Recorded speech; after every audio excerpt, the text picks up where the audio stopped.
Saudara pendengar yang kami kasihi dimanapun Anda berada, Anda kembali bersama kami dalam acara Telaga, Tegur Sapa Gembala Keluarga.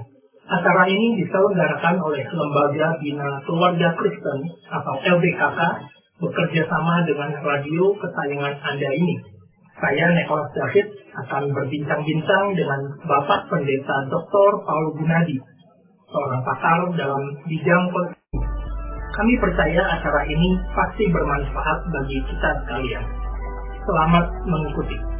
Pak Paul, pembicaraan kita kali ini adalah tentang pola asuh anak yang tidak tepat, yaitu pola asuh merendahkan anak.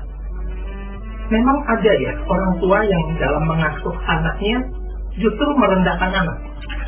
Mungkin sulit untuk kita membayangkan ada orang tua yang merendahkan anak. Malangnya dalam kenyataannya memang ada. Di sini saya tidak tengah membicarakan tentang orang tua yang dalam keadaan marah, melontarkan perkataan yang merendahkan anak, ya misalkan karena kesal kepada anak yang lalai membereskan tempat tidurnya, meski telah diperingati berulang kali. Nah, kita berkata, dasar anak tidak berguna. Sebagai manusia yang tidak sempurna, ada kalanya kita lepas kendali dan mengeluarkan perkataan yang tidak semestinya.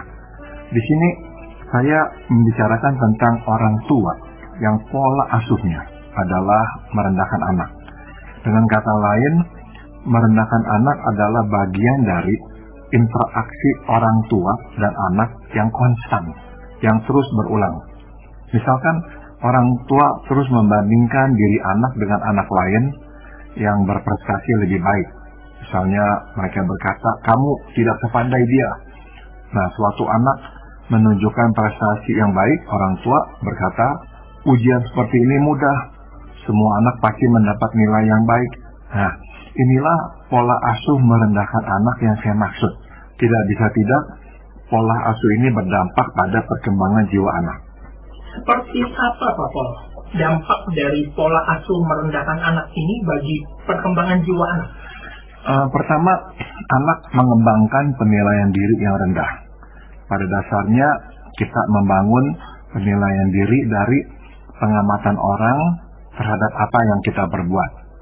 Makin sering kita menerima tanggapan positif, makin positif pula lah penilaian diri kita. Sebaliknya, makin negatif pengamatan orang, makin negatif pula penilaian diri kita. Nah, bila kita sering dibandingkan dengan orang dan lewat perbandingan kita divonis kurang, maka perlahan tapi pasti kita pun akan mengembangkan penilaian diri yang negatif. Jadi, bila pola asuh orang tua bersifat merendahkan, alhasil anak akan mengembangkan penilaian diri yang rendah pula. Oh iya, masalah apa yang dapat timbul dari penilaian diri anak yang rendah ini? Penilaian diri yang rendah menimbulkan kepercayaan diri yang rendah pula, Pak Nicholas. Sebagaimana kita ketahui, kepercayaan diri adalah kepercayaan akan kesanggupan diri. Jadi sesungguhnya kepercayaan diri tidak mengukur kesanggupan itu sendiri. Bisa saja kita sanggup mengerjakan sesuatu, tapi karena kita tidak mempunyai kepercayaan diri, alias tidak percaya bahwa kita mempunyai kesanggupan itu, maka pada akhirnya kita menilai diri kurang. Dari sini dapat kita lihat pola asuh orang tua yang merendahkan anak akan membuat anak kehilangan kepercayaan diri. Walau anak sanggup dan dapat mengerjakan sesuatu dengan baik, namun karena sudah kadung meyakini bahwa dia tidak mampu, maka pada akhirnya dia tidak berani melakukannya. Sayang sekali ya, anak yang seharusnya diberi dorongan oleh orang tua justru direndahkan. Apakah mungkin permasalahan ini sebetulnya ada pada orang tua itu sendiri? Ada orang tua yang merendahkan anak karena pergumulan pribadinya. Bila kita mempunyai penilaian diri yang rendah, besar kemungkinan kita menerapkan pola asuh anak yang merendahkan pula. Ada pula orang tua yang merendahkan anak oleh karena memiliki banyak kepahitan dalam hidup. Orang tua seperti ini berusaha memperbaiki tahap dan kualitas kehidupannya. Nah, salah satu sarannya adalah anak. Menjadikan anak pendongkrak harga diri. Itu sebab orang tua seperti ini sulit menerima anak apa adanya. Alhasil, begitu pencapaian anak tidak seperti yang diharapkan, nah keluarlah kata-kata yang merendahkan anak. Golongan ketiga adalah orang tua yang merendahkan anak karena kebutuhannya untuk merasa sedikit lebih baik. Misal, ia mengatai anak bodoh terus-menerus sebab sesungguhnya ia merasa diri bodoh dan sering mengalami kegagalan. Nah, sewaktu dia merendahkan anak, dia merasa sedikit lebih baik dan membuat dirinya tampil cerdas di hadapan anak. Apapun faktor penyebabnya, satu hal yang pasti adalah pola asuh merendahkan anak menghancurkan diri anak. Ternyata mengerikan sekali dampaknya ya Pak Paulus. Pola asuh merendahkan anak ini dapat menghancurkan diri anak. Seorang anak yang terus mendapat hinaan dari orang tuanya, apakah dia kemudian bisa melakukan semacam perlawanan untuk merespons hal-hal negatif yang dia terima ini? Anak bisa mengembangkan perilaku kompensasi, Pak Nicholas. Oleh karena terus menerima tanggapan negatif dari orang tua, akhirnya anak mengembangkan perilaku tertentu untuk menutupi kekurangan diri. Misal, karena merasa diri bodoh, maka anak menghindar dari lingkungan akademik dan lari ke bidang olahraga. Nah, ini adalah kompensasi yang positif. Sayangnya, tidak semua perilaku kompensasi bersifat positif. Ada pula yang bersifat negatif. Sebagai contoh, karena merasa diri tidak bisa apa-apa dan tidak berguna, maka anak terjun ke dunia narkoba dan segala jenis perilaku bermasalah. Dia berpikir, bukankah dia tidak berguna? Jadi, tidak apa bila dia mati. Tidak ada orang yang menangisi kematian anak yang tidak berguna. Nah, ini anggapan dari si anak. Jadi, kalau anak terus merasa dirinya tidak berguna, dan ternyata apa yang ditanamkan orang tua sejak dini ini turut menghantui anak seumur hidup.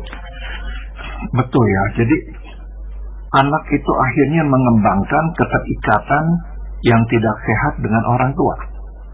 Pola asuh yang merendahkan seringkali terus mengikuti anak hingga ke usia dewasa. Pada masa bersekolah dan berkuliah, dia terus bergumul dengan penilaian diri yang rendah.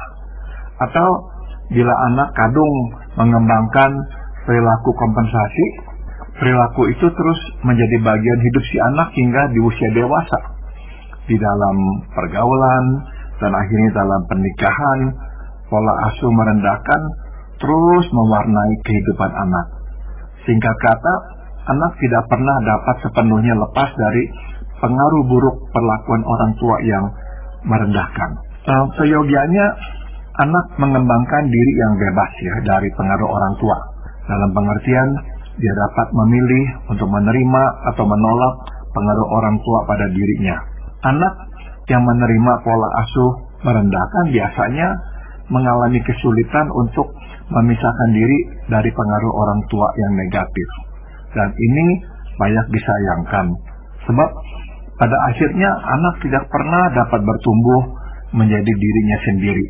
Ia selalu dililit oleh pengaruh orang tua.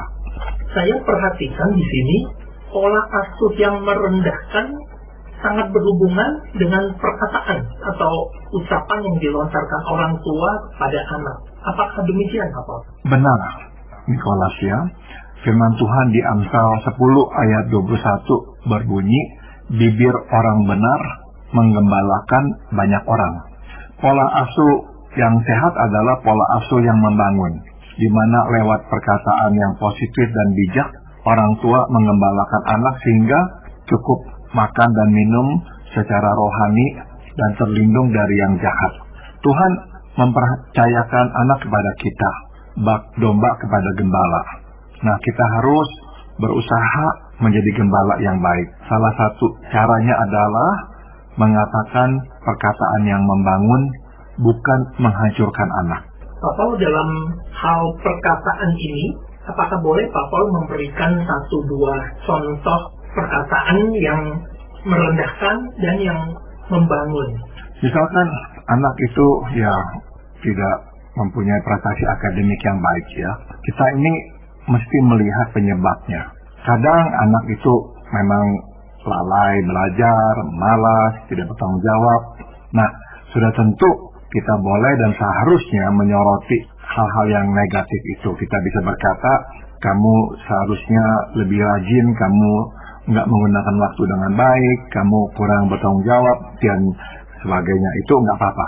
Nah, kita bisa mengatakan hal-hal tadi, tapi dengan bobot yang lebih berat dan kasar. Misalnya dengan berkata kepada anak itu, kamu ini anak yang tidak berguna. Kamu ini memang bodoh luar biasa. Nah, perkataan itu tuh beda dengan kamu tidak melakukan tanggung jawab kamu lalai, kamu tidak bertanggung jawab. Nah, itu beda ya dengan mengatakan kamu ini bodoh, kamu ini anak tak berguna. Nah, kita bukannya membutakan diri terhadap kelemahan anak dan hanya boleh mengatakan hal-hal yang positif tentang anak, enggak. Kita tetap harus ya memberitahukan anak kekurangannya, tapi kita menyampaikannya dan menggunakan kata-kata yang lebih baik daripada kata-kata yang menghancurkan diri anak. Contoh, kita menggunakan kata-kata yang bisa membangun anak adalah, misalkan kita udah lihat anak ini berusaha, tapi ujiannya tetap hasilnya kurang baik. Kita bisa berkata, saya atau papa atau mama mengerti, kamu pasti sedih, saya lihat kamu belajar dengan sungguh-sungguh kemarin, tapi tetap hasilnya nggak memuaskan, jadi ya pasti kamu kecewa ya, saya mengerti itu, tapi nggak apa-apa, lain kali coba lagi, usaha lagi. Nah, jadi kata-kata yang membangun, kata-kata yang lebih memberikan pengharapan, dan kata-kata yang mengkomunikasikan bahwa kita percaya pada kemampuan si anak dan kesungguhan si anak, dan kita mau memberikan dia pengakuan bahwa dia sudah berusaha. Nah, itulah kata-kata yang membangun. Ya, jadi bukan malah dia membenamkan anak, tapi kita mencoba mengangkat anak. Saya melihat ada keluarga tertentu yang punya konsep bahwa anak itu sebaiknya jangan dipuji. Jadi untuk memotivasi anak, si papa atau mama ini justru mengatakan hal yang sebaliknya. Misalkan, oh dia nggak bisa kok. Jangan harapan anaknya membalas dengan, oh saya bisa. Kalau pandangan seperti itu menurut Pak Paul bagaimana? Pujian itu hal yang baik ya, pujian itu bukan hal yang buruk. Jadi seyogianya lah orang tua sering-sering ya memberikan pujian kepada anak. Tapi pujian itu juga mesti mempunyai dasarnya atau buktinya. Kita jangan sampai memberikan pujian yang kosong. Karena pujian yang kosong, kalau terus-menerus diberikan kepada anak, akan membuat anak membangun konsep diri yang nggak mendarat, mengapung. Artinya dia itu mempunyai anggapan dia sebaik itu, dia sepinter itu. Padahal kenyataannya tidak. Nah, kita nggak mau anak kita nanti bertumbuh besar dengan pemikiran seperti itu. Jadi kalau kita mau memuji, kita mesti mendasarinya pada kenyataan. Nah, tadi saya sudah singgung misalkan, ya anak kita memang ya hasilnya tidak begitu baik dan memang kita akui dia memang kurang begitu mampu dalam bidang itu misalnya. Nah, yang kita bisa puji adalah usahanya. Yang kita akui adalah dia telah berusaha. Jadi kalau kita lihat dia belajar, kita katakan, papa atau mama melihat kamu belajar, kamu benar-benar berusaha. Nah, yang bisa dituntut oleh semua orang adalah kita mengeluarkan usaha. Setelah kita berusaha, ya udah kita serahkan hasilnya kepada Tuhan. Kita nggak selalu bisa memastikan hasilnya. Yang penting kita sudah berusaha. Nah, kata-kata seperti itu akhirnya memang lebih membangun anak. Jadi saya ingin orang tua ya memberikan pujian, asal pujian itu mempunyai buktinya, jangan sampai pujian itu pujian yang kosong.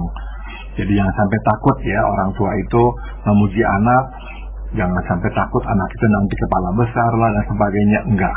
Selama pujian itu berdasar, anak ya tidak akan mengembangkan kepala besar. Kalau kita terlalu mengagung-agungkan anak, secara nggak realistik, barulah nanti anak itu mengembangkan kepala besar. Saya juga pernah mendengar bahwa dalam hal memuji anak ini juga harus diimbangi dengan kritikan. Seperti kita melatih seorang pemain skating misalnya, saya pernah baca bahwa untuk 1 kali kritikan kita harus memberikan 10 kali pujian. Prinsip seperti itu apakah memang tepat, Bapak? Makna di belakang atau tujuan di belakang perkataan itu adalah ya bahwa kata-kata positif itu lebih membangun orang, memotivasi orang daripada kata-kata negatif. Kadang orang kan berpikiran dengan saya menunjukkan kelemahannya, maka dia akan termotivasi untuk ya melawan, tidak menyerah, tapi memperbaiki diri lah gitu.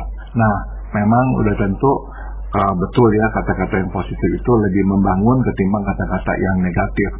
Jadi itu pandangan yang baik. Kalau kita mengkritik anak, sebaiknya kita juga ya mengeluarkan kata-kata pujian, mengakui apa yang dilakukannya dengan benar atau baik. Kadang kita nggak usah anak ya, kita beranggapan kalau orang itu mengkritik kita, kok kamu itu hanya melihat kelemahan saya, kekurangan saya. Kenapa kok kamu nggak melihat apa yang baik atau apa yang benar yang saya kerjakan? Jadi kita sendiri kan sebetulnya tuh ingin mendapatkan tanggapan yang berimbang.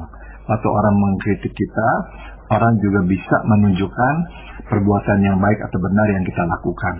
Nah, kebalikannya, tapi saya kira sebaiknya enggak. Misalnya, kalau kita beranggapan bahwa kalau saya memuji, saya juga mesti memberikan satu kritikan. Nah, menurut saya ini enggak tepat. Jangan sampai anak itu berpikiran pujian itu adalah jembatan untuk mengkritik saya. Seolah-olah ya setelah memberikan pujian nanti akan terdengar kritikan, sebab tujuannya sebetulnya bukan pujian, melainkan kritikan. Jadi pujian adalah seperti makanan pengantar aja dah. Sedangkan kritikan adalah makanan yang sesungguhnya gitu, makanan pokoknya. Kira-kira kita nggak mau anak mempunyai pemikiran seperti itu tentang kita dalam berkomunikasi. Jadi kalau kita mau mengkritik, silakan kritik. Kemudian kita berikan pengakuan akan hal-hal yang baik dan benar yang dilakukannya. Tapi kalau kita hanya mau memuji, tidak ada yang kita mau kritik sebetulnya, jangan mencari-cari bahan kritikan. Enggak, biarkan ya, cukup memberikan pujian. Enggak selalu harus disertai dengan kritikan. Ada satu peristiwa yang saya pernah alami. Kalau ada anak yang merasa bahwa dia bisa sesuatu, padahal kita merasa itu sangat kurang, bagaimana caranya kita bisa membuat dia tidak kehilangan kepercayaan diri, tapi juga sekaligus kita bisa memberitahu apa yang benar. Misalkan ada anak yang waktu menyanyi itu sebetulnya salah sekali, tapi dia begitu bangga dengan suaranya. Waktu dia tanya komentar kita, bagaimana kita seharusnya menjawab? Nah, kita bisa berkata bahwa suaramu baik, ya kamu menyanyi dengan lantang, ya kamu benar-benar berani ya bersuara. Ada orang yang memang takut untuk mengeluarkan suara, tapi kamu nggak takut. Nah, kita tunjukkan hal-hal yang baik yang dilakukannya itu. Nah, kalau kita juga mau memberitahukan dia bahwa ya suaranya nggak pas, kita berkata aja bahwa ada kalanya beberapa not mungkin karena ketinggian kamu nggak berhasil mencapainya, jadi nggak masuk, nggak pas di situ. Nah, misalkan coba lagu ini nih ya, kan begini nih. Nah, nadanya begini nih. Nah, tadi kamu bukannya mencapai nada itu, tapi kamu sedikit turun dari nada itu. Tapi ya nggak apa-apa. Hal seperti ini kamu nanti akan bisa atasi. Makin kamu kenal lagunya, dan kalau nggak terlalu tinggi notnya, kamu akan bisa mencapainya. Jadi ya kita sekali lagi memang nggak mau menjatuhkan si anak. Jadi jangan sampai kita ini ya belum apa-apa sudah memadamkan bara api di kepalanya itu. Dia akhirnya nggak berani nyanyi lagi. Karena memang ada anak yang sensitif, peka. Begitu mendapatkan kritikan, dalam hal ini misalkan menyanyi, udah dah daripada dia nanti malu atau ditegur lagi, dicela lagi, nggak usah lagi nyanyi dah.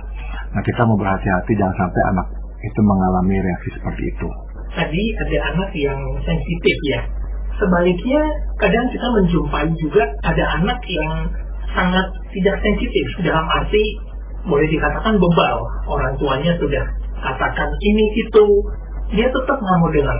Jika sudah kondisinya seperti demikian, apakah akhirnya orang tua boleh sesekali memberikan teguran atau kata-kata yang cukup kasar? Boleh ya.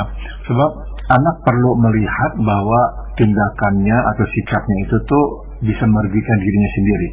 Saya masih ingat sekali waktu anak kami masih kecil, umur mungkin sekitar 9 tahun, 10 tahun, main basket dengan saya. Ya bukan main basket berteman-teman, tapi seperti main basket lah, pakai bola basket. Nah, aturan dibuat secara langsung spontan, ya udah asal main aja pokoknya dah. Waktu saya melanggar, langsung dia stop, dia berkata, bolanya sekarang milik saya, karena papa tadi melakukan pelanggaran ini. Ya oke, udah nggak apa-apa. Tapi pas giliran dia melakukan pelanggaran itu, saya stopkan, saya berkata, nah sekarang bola kamu serahkan kepada papa, sebab kamu tadi melakukan pelanggaran itu. Nah, saya masih ingat sekali anak saya ini bukannya memberikan bola itu, dia duduki bolanya. Nah, ini kan memang bukti bahwa semua manusia berdosa terhadap termasuk anak kecil. Dia umurnya palingan lagi itu 8 tahun, 9 tahun. Nah, saya minta tetap bolanya dia nggak kasih juga. Saya bilang kalau begitu saya nggak bisa main lagi sama kamu. Dan saya mau berkata kepada kamu, kalau kamu main seperti ini dengan teman-temanmu, akhirnya teman-temanmu pun tidak mau lagi bermain dengan kamu. Jadi saya stopkan permainan itu. Nah, jadi kadang memang kita mesti ya memberikan sanksi atau memberikan reaksi yang agak tegas kepada anak. Karena ya kita mau membentuk perilakunya. Nggak semua perilaku anak itu baik dan benar. Sepertinya tuh kita mesti asah. Nah, tugas kita lah mengasahnya. Kita nggak boleh membiarkannya dan berharap anak ini akan belajar sendiri nantinya. Ada yang dia akan belajar sendiri. Tapi ada juga hal-hal yang dia perlu belajar dari kita. Dan tanggung jawab kita lah untuk mengajarnya. Dan bentuk pengajarannya itu terutama itu melalui ucapan tadi itu. Betul. Jadi kita memang jangan sungkan atau ragu ya untuk mengatakan hal seperti itu. Sebab dia perlu mendengarnya. Tapi yang penting adalah, ya saya sekali lagi mau garis bawahi, kita enggak menggunakan kata-kata yang menjatuhkannya. Sebab kadang-kadang tuh orang tua lagi marah atau apa, akhirnya ya lupa dah untuk mengeluarkan kata-kata yang kasar kepada anak atau menjatuhkannya. Itu jangan kita lakukan ya. Tapi kita boleh menyampaikan teguran kepada anak supaya dia menyadari bahwa apa yang dilakukannya itu ya tidak baik atau tidak tepat. Jadi betul yang dikatakan Alkitab bahwa lidah kita itu sangat berbahaya, tapi juga sekaligus bisa bermanfaat dalam hal yang besar juga ya. Betul, jadi lidah itu bisa membangun, bisa menghancurkan. Nah, sudah tentu yang paling terkena dampaknya adalah orang yang paling dekat dengan kita.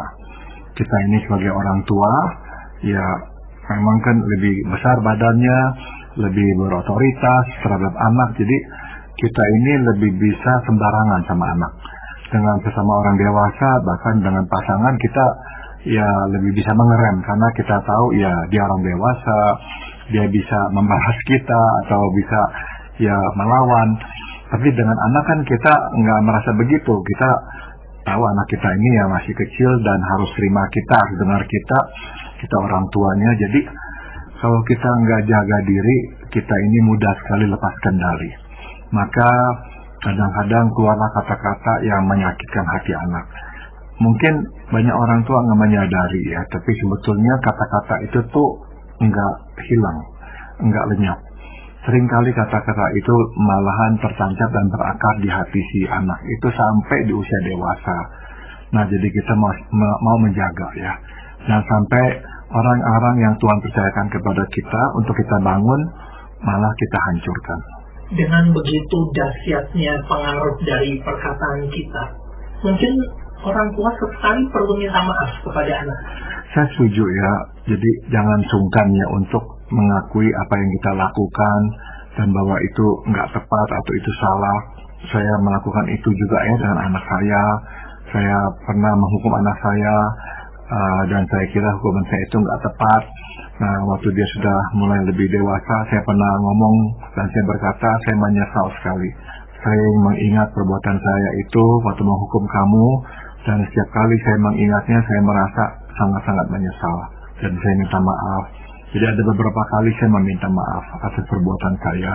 Nah, kenapa kok penting kita meminta maaf? Nomor satu, tanggung jawab kita kepada Tuhan. Bukannya kepada anak ya, nomor satu, tapi kepada Tuhan. Kita telah berbuat salah, kita mesti membereskan, kita mesti meminta ampun. Kedua adalah, ya mungkin kita nggak bisa menarik kembali kata-kata itu karena sudah keluar dan sudah didengarnya, tapi pengampunan yang diberikan anak dan permintaan ampun kepada anak, sedikit banyak ya bisa menyapu lah, atau bisa membasuh lah hati yang terluka itu, sehingga dia bisa percaya kepada kita bahwa kita itu ingin memulai sesuatu yang baru. Kita ini telah ya menyadari kesalahan kita, sehingga dia juga belajar mengampuni dan mempercayakan bahwa relasi ini bisa lebih baik lagi di masa mendatang. Meskipun di budaya timur khususnya orang tua rasanya sulit sekali untuk meminta maaf kepada anak. Betul, ya sayang sekali memang kita ini mempunyai anggapan seperti itu, sebab pada akhirnya kalau kita memang nggak minta maaf kepada anak atas kesalahan kita, sebetulnya kita tengah mendidik anak kita untuk menjadi seperti kita nanti. Jangan pernah minta maaf. Nah, apakah inilah dunia yang akan kita ciptakan buat anak-anak kita, di mana orang nggak perlu maaf meskipun telah berbuat salah? Saya kira ya kita nggak mau ya meninggalkan dunia seperti itu. Kita mau meninggalkan dunia ini sebagai tempat yang lebih baik, di mana orang bisa melihat kesalahan dan mengakui serta meminta maaf.